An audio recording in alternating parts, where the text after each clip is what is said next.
आम्ही साधारणपणे ऑक्टोबर महिन्यामध्ये जी लाभार्थ्यांची संख्या होती ती 2,34,00,000 होती. डिसेंबर महिन्यामध्ये 2,40,40,00,000 पेक्षा अधिक महिलांच्या खात्यामध्ये लाभ वितरित झाला होता. काल आम्ही अजूनही प्रक्रिया सुरू आहे जानेवारी महिन्याची, पण कालपर्यंत साधारणपणे 2,41,40,00,000 महिलांच्या अकाउंटला DBTची प्रोसिजर जी आहे ती झालेली आहे. 26 जानेवारीला सुट्टी होती म्हणून अजूनही 1-2 दिवस ती प्रक्रिया सुरू राहील. त्याच्यामुळे ज्या ज्या काही बातम्या वर्तमानपत्रामधून किंवा माध्यमांकडून लाडक्या बहिणींसमोर जात आहेत त्या अतिशय चुकीच्या आहेत. आणि माझी तर सर्व लाडक्या बहिणींना विनंती राहील की आपण कुठल्याही अफवांना बळी पडू नका.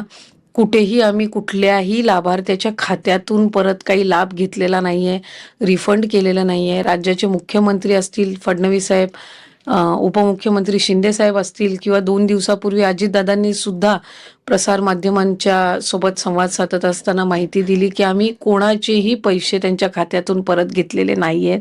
कोणाचेही पैसे परत घेण्याच्या संदर्भातली चर्चाही नाही आहे. रुटीन पद्धतीनं लाभ जो आहे तो महिलांपर्यंत पोहोचवण्याचं आम्ही काम करतोय.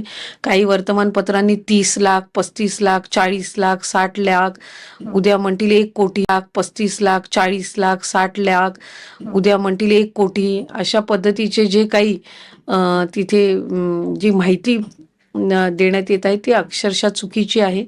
आम्ही रुटीन पद्धतीनं महिलांचा लाभ आहे त्यांच्यापर्यंत पोहोचत आहे. पण जे अपात्र ज्या महिला आहेत किंवा जे आपण म्हणूया ती निकषात बसत नाही आपल्या सरकारी नियमानुसार, शासन निर्णयानुसार, त्यांची छाननी कशी केली जाते आता, म्हणजे त्याची प्रक्रिया काय आहे? हे साधारणपणे आम्ही या संदर्भामध्ये सुद्धा वारंवार माहिती दिलेली आहे. व्हॉलेंटरीली काही महिला आहेत ज्या रोज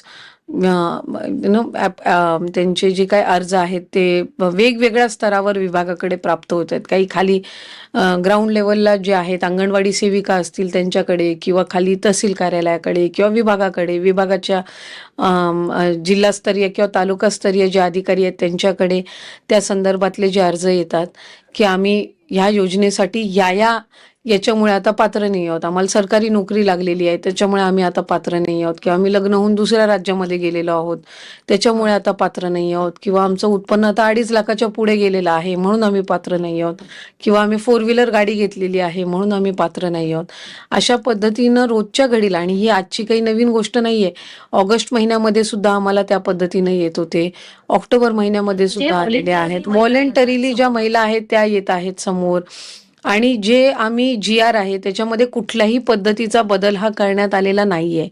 आणि बदल एकतर जे काही निकष आहेत हे जे जुलै महिन्यामध्ये जो आम्ही GR काढला होता, ऑगस्ट महिन्यामध्ये जे आम्ही त्या ठिकाणी सर्क्युलर किंवा शासन निर्णय जो निर्गमित केला होता त्यानुसारच आम्ही जी संपूर्ण पडताळणी आहे किंवा जी काही जे व्हॉलेंटरीली पुढे येत आहेत त्या संदर्भातली पण कारवाई सुरू आहे. आम्ही वित्त नियोजन विभागाकडे जे व्हॉलेंटरीली त्यांचे समोर आलेले आहेत आणि जे म्हणतायत की आम्ही आता पात्र लाभार्थी नाही आहोत किंवा आम्ही चुकीच्या, ही आकडेवारी रोज बदलत आहे. म्हणजे कधी 5 अर्ज येतात दिवसाला, कधी 10 येतात, ही काही हजारांमध्ये आहे, म्हणजे 2-5 हजाराच्या वरती नाही आहे.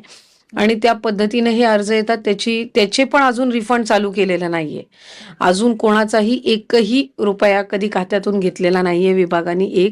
हे जे व्हॉलेंटरीली अर्ज आलेले आहेत त्यांची सुद्धा आम्ही कारणं जी आहेत ते स्थानिक प्रशासनाकडून तपासून घेत आहोत.